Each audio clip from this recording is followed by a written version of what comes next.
Okay, today's session's goals is going to be different than the last roundtables, as I mentioned. I'm going to share research and market insights on the current executive search landscape for technology leaders. You are also going to receive feedback on your positioning, your executive narrative, or your interview approach. We are going to have options today for you to choose. And learn how peers are adapting their strategy in today's market. Today, you're going to have a lot of space for networking as well.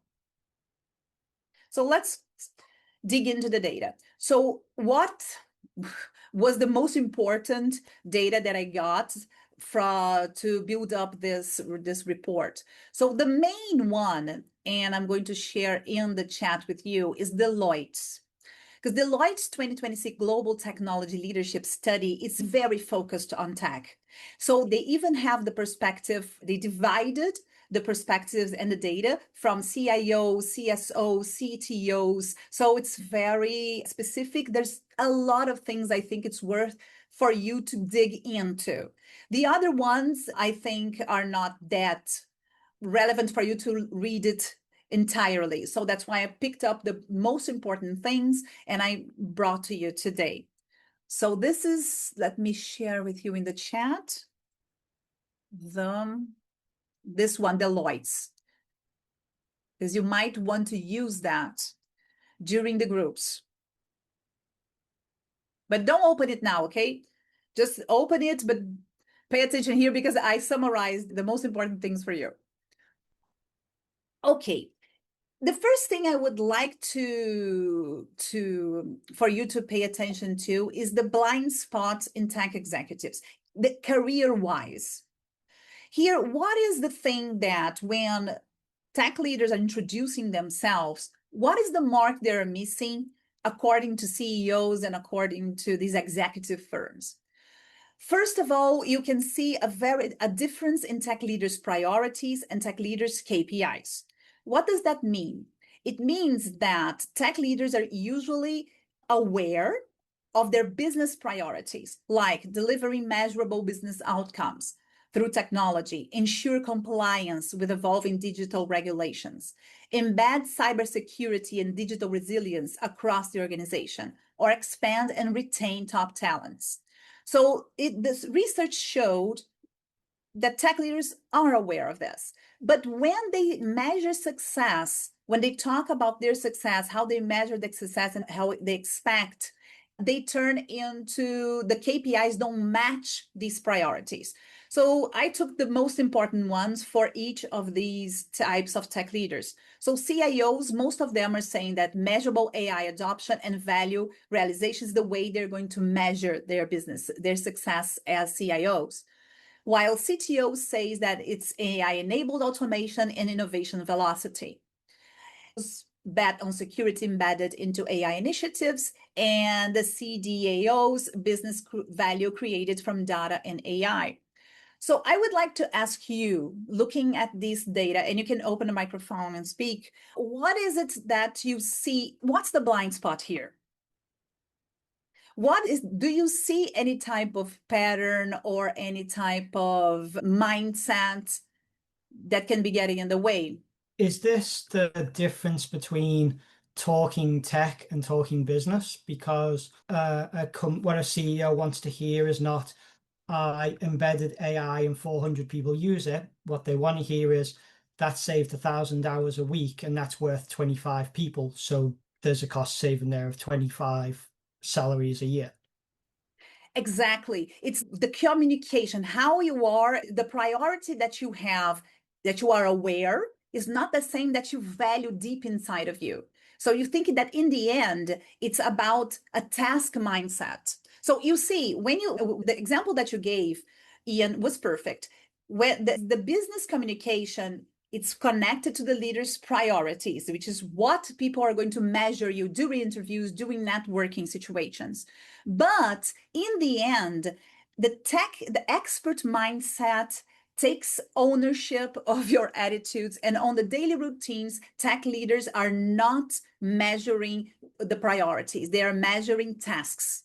They are more oriented to tasks than to business outcomes. And this really reflects on your communication. So unless you rethink, imagine if you're not working right now, imagine your last job. Take that as an example. The KPIs that you had were aligned with the business priorities. And if they're not, what can you do? You can just take whatever you achieved in the past, in your history, and try to translate that into a business outcome. So you can recreate your narrative from a different point of view and reach this business communication, as Ian mentioned, during your natural conversations. So there is a practice that if you do it on paper, it's going to improve your communication when the opportunity arises. Also, another thing that is spread throughout all the articles, all research is this new role of being a C-suite orchestrator. What does this mean?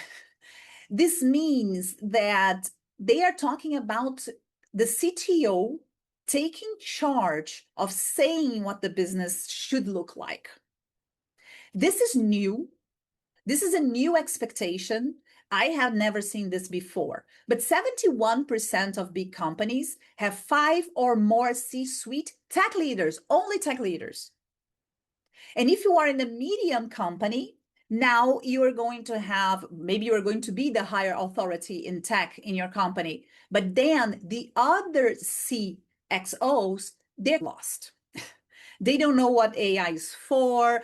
They are feeling insecure. So orchestrate and putting people on what they can do best and how to put them together to set the priorities, run experiments, and put guardrails like security-wise in place is going to be in demand. Is in demand already. Another thing, of big companies have a chief AI officer already. Some of these companies, this is a standalone job, and in some companies, it's not a standalone job. They are mixed with either the CIO or the CTO roles. And this also means that whoever takes this role, if you have the title or not, but if you're doing this, it means that you're the highest authority when it comes to AI adoption and implementation.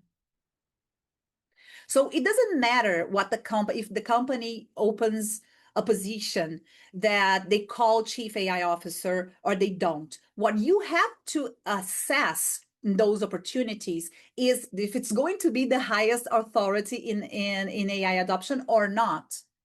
And if not, and that's not what you want to do, then you probably will have to report to this person, to whoever has this role. Okay, and what are the tech leadership skills that are most in demand for 2026? We had a rebalance between technical and leadership skills from the last Deloitte research survey. So now, I know this is super unfair because the market have been asking C-suite tech executives to be more business oriented and to let go of the technical parts. But now they're asking you to be AI savvy, use it mostly on your own, and be more technical again. And now they want this perfect balance between technical and leadership. We all know that this is, of course, ideal. So don't be discouraged also by these kind of impossible job adverts or demands. What is important for you here is actually to understand what is it that you have and how can you solve that company's problem. So I'm going to get to there, but I want to the career opportunity here, but I want to go through this list. So on the technical side, AI architecture, literacy, and enablement is top of the list now. And this is the top of investments. That means that you have to show this not by delegation, but by doing it yourself. And that's, I think, the biggest challenge for CTOs and other tech leaders that had been on a strategic position for a long time. It's like going back to this, having your own project. might be enough to have this AI literacy and this AI passion that they're looking for. Risk management and AR governance, and this is much more than actually being the compliance person that's always telling what not to do. That's not about that. That's actually about also bringing awareness into ethics and ethics of AI, also about biases and how that will impact society and customers in general. Cybersecurity, digital resilience, and secure by design practices. Emerging technology mastery, like you have to know what's coming. Data architecture and advanced analytics. So that on the technical side, just that. On the leadership side, they want you to be building and nurturing high-performant AI fluent teams. I think that AI fluent, it's like a new term, and it should be included in your value propositions or in your resume, in your positioning. So it's a new keyword that I advise you to start using. Visionary thinking and the ability to shape enterprise strategy. The visionary thinking part, I think, might be the hardest one from what I have been noticing for tech leaders. Why? Because for some tech leaders, it seems that the future is dark and they cannot have this positive outlook. And so how can they communicate? So this is going to be a problem to be solved before you can even start to envision something and communicating this vision. Other leaders are not yet AI fluent. Even tech leaders are not AI fluent. So I think they are lost. So put together in a project, get into a personal project will be important. But most do have a vision of success, but not a vision of how everything is going to be after we cross this tunnel. The vision is not a lot about exactly how the future will be, but more about how you're going to cross and navigate these waters now. It's a team vision, a vision of resilience, a vision of let's fix the airplane while it's flying vision. So how we're going to do that, more on the how than on the what you're expecting in the end. Creative and innovative thinking. Creative and innovative thinking will depend on a leadership skill that was on a previous survey that they decided to almost include as a condition, which is AI open mindset. So you have an open mindset about AI adoption, which is, of course, also necessary to have visionary thinking. Translating complex technology into business value narratives. And that's going back to what Ian said, that this is actually super important to be able to translate whatever you're saying into business words. Problem solving and complex decision making. Of course, this is C-level for everyone, not just for tech. So it's super important. And there's so much I could be talking just about these topics. Unfortunately, we won't have time, but I'll do it in a webinar. Okay, so but what does that all mean to you and your positioning? You who are either looking for a job or just taking care of your employability and want to learn more how to keep your value in this market. They're talking about a balance between technical depth and enterprise influence, meaning orchestrating the entire C-suite. So you will have to show AI ambition, operational discipline, and strategic clarity. All of that through your communication. And sometimes you just have one opportunity that in that networking, for example, we know C-suite positions are not often publicized. You don't have a lot of job adverts on C-suite positions, but you do have a lot of networking opportunities where people are looking for someone. And these are the greatest opportunities that you have to position yourself as solution, as someone who's coming to solve your problem. And I see a very big career opportunity here. Most of tech leaders that are my clients, they have a more reactive than proactive approach to career. That means they offer you a job, you analyze the job, if it fits you, if you're able to do that, at least most of the responsibilities, and then you prove that you are right, that you are a good fit for that job. Once you get to the C level, you have to propose more than you be more proactive than reactive. Propose whatever you think is the solution. And now it's the best opportunity to do this. CEOs, they actually don't know how to implement AI. This is the first time they're completely lost about business direction. And the CTOs now, the ones that take a more consulting approach, even if you don't want to be a consultant, even if you're looking for a steady job, and dig in the problems, understanding what problems they have, you can actually propose whatever they need. Because these CEOs will create an AI list of things CTOs should do in their company. They will post that as a job, or they will be looking for that. But you have to show them that you understand their issues and that you can help them solve them. So how to stand out during interviews or doing networking opportunities? You have to show you are able to, first, identify the AI maturity stage. You're not going to find this one in the Deloitte article because they're talking about executives that are working right now. But when you're looking for a job, and especially if you're going to SMEs, you will have to, the first thing you have to do is understand what's their maturity stage. And only this assessment per se will build trust, will build your influence on that CEO, because they will feel heard. Feel that you are connecting to them. You're not answering a test. You're not at school. This is not an exam that you have to pass. This is a relationship, and you are going to be the orchestrator of the solution.